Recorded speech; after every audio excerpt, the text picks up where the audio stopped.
Welcome to GS Academy online classes. I am your educator Chhavi Shukla. Today I am going to explain you EVS class 5th chapter 2nd our likes and dislikes. इसमें word meaning दी गई है function. Function means car. Function means car. ठीक है. Function means भी car होता है और works means भी कार होता है. ऑर्गन मीन्स अंग होता है. कंपोनेंट मीन्स भी अंग होता है. दिया ऑर्गन मीन्स आपको पता है कि ऑर्गन मीन्स अंग. ठीक है. जब ये और कंपोनेंट मीन्स भी अंग. इफेक्ट मीन्स प्रभाव होता है. इफेक्ट मीन्स क्या होता है? प्रभाव. और इम्पैक्ट मीन्स भी प्रभाव होता है. इम्पैक्ट मीन्स भी क्या होता है? प्रभाव. इफेक्ट मीन्स भी प्रभाव. इम्पैक्ट मीन्स भी प्रभाव. ये हम आपको बार बार दोहरा के बता रहे हैं. इससे आपको ये लर्न करने में आपको बहुत ज़्यादा हेल्प मिलेगी, इसलिए बार बार दोहरा रहे हैं. इससे समझ में आ रहा है? लाइक मीन्स पसंद करना. एडॉप्ट मीन्स भी पसंद करना. ओके. डिसलाइक मीन्स अरुचि और एनोरेक्सिया मीन्स भी अरुचि. अरुचि से क्या मतलब? अरुचि से ये मतलब कि कोई चीज़ हमें खाने में अच्छी लगती, कोई चीज़ हमें बिल्कुल अच्छी नहीं लगती. किसी चीज़ में हमारी बहुत रुचि होती है, किसी में हमें कोई चीज़ बिल्कुल लाइक नहीं होती, तो उसे क्या कहते हैं? डिसलाइक मीन्स अरुचि. एनोरेक्सिया मीन्स भी अरुचि. ऑक्यूपेशन मीन्स व्यवसाय. ट्रेड मीन्स भी व्यवसाय होता है. ठीक है. अनबियरेबल मीन्स असहनीय, जो सहन ना हो, वो क्या होता है? असहनीय. अनबियरेबल मीन्स असहनीय. और अनमैनेजेबल मीन्स भी होता है. अनमैनेजेबल मीन्स भी असहनीय होता है. क्या होता है? जो सहन ना किया सके वो क्या होता है? असहनीय. डीफ मीन्स बहरा, जिसे सुनाई न देता हो. बहरा कौन होता है? जिसे सुनाई नहीं देता है. हु कैन नॉट हियर, जो सुन नहीं सकता, वो क्या होता है? बहरा होता है. जिसे सुनाई नहीं देता वो कैसा होता है? बहरा. उसे क्या कहते हैं? डीफ. डम्ब. डम्ब मीन्स गूंगा होता है. डम्ब मीन्स कैसा होता है? गूंगा. गूंगा क्या होता है? स्पीचलेस, जो बोल नहीं सकता. स्पीच में लेस मीन्स जो बोल नहीं सकता, वो कैसा होता है? गूंगा. डम्ब मीन्स भी गूंगा. स्पीचलेस मीन्स भी गूंगा. Now we are going to teach you answer the following question. ये क्वेश्चन दिए गए, इनके आपको आंसर करनी है. वैसे हम आपको एक्सप्लेन तो कर चुके हैं, पहले ही बुक में बहुत सारा कुछ कर चुके हैं. वैसे ये क्वेश्चन इतने ज़्यादा टफ नहीं है कि आप इनके आंसर नहीं दे सकते. बहुत हमने एक्सप्लेन किया है, आपका पूरा चैप्टर बहुत अच्छे से एक्सप्लेन किया, बार बार बताया उसी चीज़ को, तो आप इसे अच्छे से समझ सकते हैं. What is the function of sensory nerves, इसके बारे में हमने आपको खूब अच्छे से बताया. पूरे चैप्टर में 2 बार बताया, रिपीट किया बार बार. What is the function of sensory nerves, संवेदी तंत्रिका का क्या कार्य है? बताया ना हमने संवेदी तंत्र के बारे में. When our sense organ sense something the information is carried to the brain by the sensory nerves. जब हमारे शरीर को कुछ भी सेंस होता है, कुछ भी सूझता है, तो वो पूरी इंफॉर्मेशन ब्रेन तक कौन ले जाता है? Sensory nerves. सेंसरी नर्व्स उस पूरी इंफॉर्मेशन को ब्रेन तक ले जाती हैं. सेंसरी नर्व्स मीन्स संवेदी तंत्र का. इसे कहाँ तक ले जाती है? इन्फॉर्मेशन किसे देती है? जाके ब्रेन को. अंडरस्टैंड? यही पूछा गया. What is the function of sensory nerves. Sensory nerve का फंक्शन क्या है? यही फंक्शन है हम लोगों के बॉडी में सेंसरी नर्व्स का. जब हमारे शरीर में कुछ भी हमारे शरीर को सूझता है, समझ में आता है, कुछ भी फील होता है, तो वो सारी इन्फॉर्मेशन सेंसरी नर्व्स ब्रेन को देती हैं जाके. जैसे हमारे पैर में कभी कांटा चुभता है, तो सबसे पहले हमें कैसे पता चले?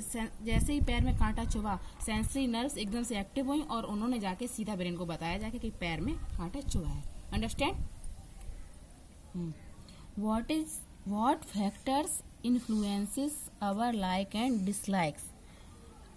कौन कौन से फैक्टर हैं जो हमारी लाइक और डिसलाइक को प्रभावित करते हैं? देखो इसमें दिया गया कि कौन कौन से फैक्टर जो हमारे लाइक और डिसलाइक को, रुचि और अरुचि को प्रभावित करते हैं. आवर फैमिली, फर्स्ट तो हो गया हमारी family members. And our occupations also influences our likes and dislikes. First तो हमारी फैमिली इन चीज़ों को करती है. हमारी फैमिली के मेंबर्स, जैसे कभी कभी ऐसा होता है कि हमारी फैमिली के मेंबर्स को कुछ चीज़ें बहुत पसंद होती हैं, तो वो चीज़ें हमें भी पसंद होती हैं.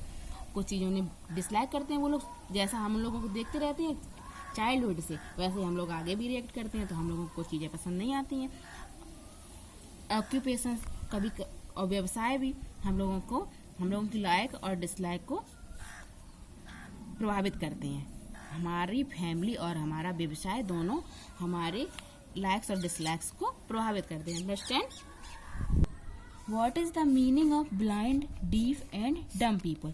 आपको इनका मतलब बताना है कि ब्लाइंड पीपल क्या होते हैं, डीफ क्या होते हैं और डम क्या होते हैं। बहरे और गूंगे लोग, अंधे बहरे और गूंगे लोग क्या होते हैं, कैसे होते हैं। People who can not see are blind, वे लोग जो देख नहीं सकते, क्या नहीं कर सकते, जो देख नहीं सकते, जिनकी आंखें नहीं होती, या फिर ये कह सकते जिनकी आंखें नहीं होती, वो कैसे होते हैं, ब्लाइंड मीन्स अंधे लोग, जिन्हें दिखाई नहीं देता वो ब्लाइंड होते हैं। People who can not here, people who can not here, जो लोग सुन नहीं सकते, आर डीफ, वो कैसे होते हैं, बहरे होते हैं। जिन लोगों को सुनाई नहीं देता वो कैसे होते हैं, deaf, deaf means who can not here, जो सुन नहीं सकते वो डीफ होते हैं।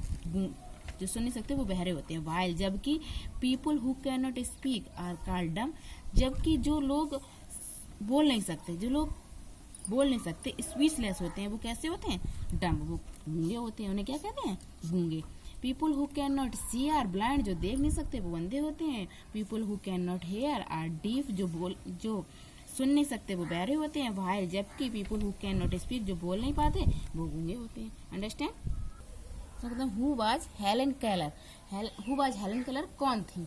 ये हम आपको, जब हमने आपको एक्सप्लेन किया था लेसन, तो हमने हेलन केलर के बारे में आपको बताया था। ये एक बेचारी अंधी, गूंगी और बहरी थी, लेकिन इन्होंने बहुत कुछ अचीव किया था। इन्हें ग्रेजुएट भी किया था। ब्रेल लिपि से इन्होंने पढ़ाई की थी। इनके पापा ने इनके लिए एक टीचर अपॉइंट किया था, और ये बहुत आगे तक, ये मतलब विश्व की पहली महिला बनी थी जिन्होंने वो क्या कहते हैं डिसेबिलिटी, फिजिकल डिसेबिलिटीज होते हुए, शारीरिक अक्षम होते हुए भी इन्होंने स्नातक की परीक्षा पूरी की थी। पढ़ाया था आपको। Helen Keller despite being blind, अंधी थी, डीफ बोल नहीं सकती, सुन नहीं सकती थी, एंड डम गूंगी भी थी, become a great scholar and devoted her life to people with disabilities. शारीरिक अक्षमताओं के होते हुए भी उन्होंने, शारीरिक अक्षम होते हुए भी वो एक मेधावी छात्रा थी। हु वाज स्टीफन हॉकिंस, जैसे कि ये भी फिजिकल डिसेबिलिटीज से पीड़ित थे। कौन? Stephen Hawkins. ये तो अभी 2018 में इनकी डेथ हुई है, अभी तक जीवित थे ये। Stephen Hawkins was a famous scientist who known 7 languages. Stephen Hawkins कौन थे? एक प्रसिद्ध वैज्ञानिक थे। स्टीफन हॉकिंस भी एक प्रसिद्ध वैज्ञानिक थे। इनके तो पूरा शरीर का हिस्सा बिल्कुल बेकार था, इनका केवल ब्रेन चलता था। ये सारी चीज़ें समझ सकते थे, ब्रेन से ही समझ सकते थे। व्हील चेयर पे रहते थे परमानेंट, बाकी इन्हें कुछ समझ ना तो इनके हाथ चलते थे, ना ही इनके पैर चलते थे, ना ही इनका कुछ भी नहीं चलता था, लेकिन इनका ब्रेन बहुत अच्छे से चलता था। ये सारी भाषाएं समझ सकते थे। इसमें लिखा भी हु नोन 7 लैंग्वेजेस। वो कितनी लैंग्वेज, कुछ इतने ज़्यादा वो अक्षम थे, उसके बाद उन्हें 7 लैंग्वेजेज आती थी। समझ में आ रहा? And now exercises, fill in the blanks. इस चैप्टर की हमें आपको एक्सरसाइज बता रहे हैं। इसमें लिखा है फिल इन द ब्लैंक्स। आपको इसमें ब्लैंक दिया गया है, जैसे यहाँ आपको इसमें फिल करना है। फिल इन द ब्लैंक्स हमने पहले से ही फिल कर दिया। आपसे पूछेंगे, देखिए आप क्या बताते थे। When our sense organ sense something, जब हमारे सेंस ऑर्गन कुछ फील करते हैं, the information is carried to the brain by the nerves. अभी हमने आपको क्वेश्चन में समझाया था, उसमें यही दिया गया था। When our sense organ sense something, the information is carried to the brain by the nerves. कौन सी नर्व ले जाती है ब्रेन तक सारी इंफॉर्मेशन? जब हमारी स्किन कुछ भी फील कर रही है तो कौन सी नर्व्स ब्रेन तक सारी इंफॉर्मेशन ले जाती हैं? Sensory nerves. कौन सी?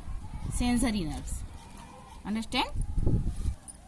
Children of parents who are actor will show interest in, बताया था ऑक्यूपेशन जो होता है वो भी हमारी रुचि और अरुचि को प्रभावित करता है, इफेक्ट डालता है। क्या?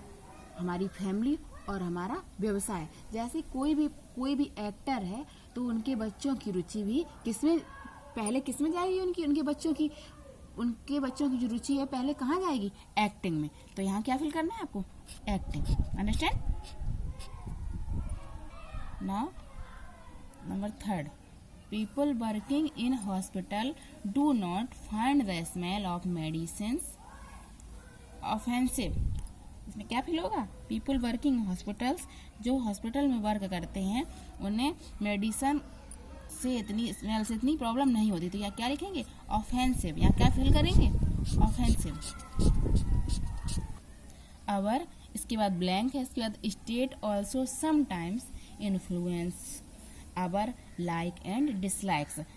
अब यहाँ क्या है? अवर कौन सी स्टेट हम कुछ समय के लिए कौन सी स्टेट हमारी लाइक और डिसलाइक को प्रभावित करती है? Mental stage. कौन सी stage? Mental stage. Our mental state also sometimes influence our likes and dislikes. हमारी मानसिक स्थिति भी कभी कभी हमारी लाइक और डिसलाइक को प्रभावित करती है। Understand? Number 5, people who can not speak are called dumb. अभी हमने बताया था आपको, जो पीपल बोल नहीं सकते, जिन्हें जो स्पीचलेस होते हैं, वो कैसे होते हैं? डम्ब। कैसे होते हैं? Dumb. People who can not speak are called dumb. जो लोग बोल नहीं पाते हैं उन्हें गूंगा कहते हैं। Understand? We should, next, we should always, ये यहाँ फिल करना है, encourage special children to excel in life. We should always encourage special children to excel in life. हमें स्पेशल बच्चों के प्रति हमेशा कैसा रहना चाहिए? उदार रहना चाहिए। कैसा? उदार। अंडरस्टैंड? इनकरेज फिल करेंगे, ठीक है। Write true or false for the following statements. आपको जो यहाँ ट्रू स्टेटमेंट है उसके आगे ट्रू लिखना है, और जो फॉल्स है उनके आगे आपको फॉल्स लिखना है। स्टेटमेंट दिए गए हैं यहाँ, उसमें कुछ में ट्रू है, कुछ ट्रू है, कुछ फॉल्स है, तो आपको इनमें रीड करके फिर उनके आगे फॉल्स और ट्रू लिखना है। Our family greatly influence our likes and dislikes. हमारी फैमिली, मुख्य रूप से हमारी फैमिली हमारे रुचि और अरुचि को प्रभावित करती है। ये बहुत बार हम लोग पढ़ चुके हैं कि हमारी फैमिली से हमारी रुचि और अरुचि प्रभावित होती है। तो हमें ये क्या है? ये कैसा है? ये ट्रू है। तो इसके आगे हमने क्या लिख दिया? True. Understand? Children of a vegetarian family are usually vegetarian. ये भी हमने आपको पढ़ाया था कि अगर किसी के मम्मी पापा एक्टर हैं तो उसका बच्चा सबसे पहले रुचि एक्टिंग में ही दिखाएगा। और ये भी हमने बताया था children of a vegetarian family, एक शाकाहारी परिवार का बच्चा शाकाहारी ही होता है। तो यही इसमें दिया गया, children of a vegetarian family are usually vegetarian. जो वेजिटेरियन फैमिली का बच्चा होगा वो वेजिटेरियन ही होगा, उसे वेजिटेरियन ही पसंद होगा। तो ये कैसा हो गया? ये भी ट्रू हो गया। ये तो फॉल्स हुआ नहीं, ये भी ट्रू हो गया। Number 3, when we are having fun by dancing to loud music we find it very difficult to enjoy. ये तो रॉन्ग है, क्योंकि जब हमने आपको पढ़ाया था कि जब हम लाउड म्यूजिक के द्वारा फन कर रहे होते हैं तो वो हमें बहुत अच्छा लगता है, लेकिन जब हम एग्जामिनेशन में प्रिपरेशन कर रहे होते हैं तो वही लाउड म्यूजिक हमारे लिए अनबियरेबल हो जाता है। बताया था हमने। तो ये तो रॉन्ग होगा। इसमें देखिए म्यूजिक भी फाइंड, जब हम फन करते हैं, find is very difficult to enjoy, तो हमें डिफिकल्ट पड़ता है एंजॉय करने में। तो ये रॉन्ग हुआ ना। तो यहाँ हम क्या करेंगे? False. Aged people also need our care and love. वृद्ध लोग होते हैं, उन्हें हमारे प्यार की और हमारी देखभाल की ज़रूरत होती है। सही बात है कि नहीं? हमारे बाबा और दादी लोगों को कभी कभी, जिनके बाबा दादी बहुत ज़्यादा बूढ़े होते हैं, चल नहीं पाते, तो उन्हें सहारे की ज़रूरत होती है। तो वो हमारे प्यार और हमारी देखभाल की उन्हें ज़रूरत होती है कि नहीं होती है? क्योंकि उनका शरीर कमज़ोर हो जाता है, तो उन्हें हम लोगों की ज़रूरत तो पड़ती है। And next, people who are dumb read books written in a special script called Braille. अच्छा ये बताओ, पीपल हु कैन, जो बोल नहीं सकते उन्हें दिखाई तो देता है ना। और ब्रेल लिपि किनके लिए थी? ब्लाइंड लोगों के लिए, जिन्हें दिखाई नहीं देता, जो अपने फिंगर्स को लिपि स्क्रिप्ट के ऊपर रख के उसे फील कर सकते हैं। तो ब्लाइंड लोगों के लिए होती है ये लिपि, इसमें लिखा है special script called Braille. Who people are dumb, जो गूंगे होते हैं उनके लिए बनी है ब्रेल लिपि, नहीं उनके लिए नहीं बनी ये लिपि, जो ब्लाइंड होते हैं उनके लिए बनी है। तो ये कैसा हो गया? फॉल्स। कैसा हो गया? False. Helen Keller had a motor neuron disease. आपको हमने लेसन जब हमने आपको एक्सप्लेन किया था तो हमने आपको उसमें ये बताया था हेलन केलर जो थी वो blind deaf and dumb women थी। और ये जो हमने बताया है ये हमने बताया था आपको स्टीफन हॉकिंस के बारे में। Stephen Hawkins had a motor neuron disease. Stephen Hawkins जो थे उन्हें तंत्रिका तंत्र में प्रॉब्लम थी, बताया था। तो ये कैसा हो गया? फॉल्स। कैसा हो गया? False. Understand children? Today's your homework. सारे एक्सरसाइज, जितने भी एक्सरसाइजेस हमने आपको रीड करवाई हैं, चाहे वो ट्रू फॉल्स हों, चाहे वो फिल इन दी ब्लैंक्स हों, चाहे वो क्वेश्चन आंसर्स हों, सारी चीज़ें लॉकडाउन के बाद आपको स्कूल में आके सुनानी पड़ेंगी। सो इन्हें लर्न करते रहना। Okay, thank you, bye bye.